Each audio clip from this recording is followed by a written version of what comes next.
আমি যখন জাহাজে পা দিলাম আমি তখন বুঝতে পারলাম যে আমি কোথায় যাচ্ছি। এবার যুদ্ধের জন্য আমার এবার যুদ্ধের ডাক পড়েছে, এবং আমাদের জাহাজটা যেহেতু ডেস্ট্রয়ার শিপ সবসময় ফ্রন্টে থাকে। আমি তখন ওয়েস্টার্ন সেক্টরে, লাহোর, কক্সবাজার, এই এলাকাগুলো, এইসব এলাকাতে আমাদের তখন ওখান থেকে বেরিয়ে আমরা যুদ্ধে ইয়েতে।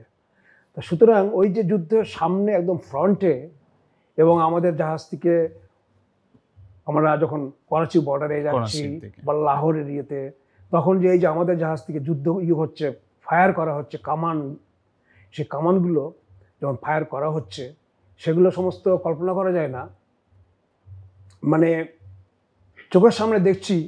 এবং আমি যেহেতু আমি ক্যাপ্টেন অফ দ্য মাউন্টেন, মানে ক্যাপ্টেন, আমার যে জাহাজের যারা তখন কি ছিল, তখন ছিল লোডিং হতো বাই হ্যান্ড, কোনো মেশিন ইনস্ট্রুমেন্ট ছিল না।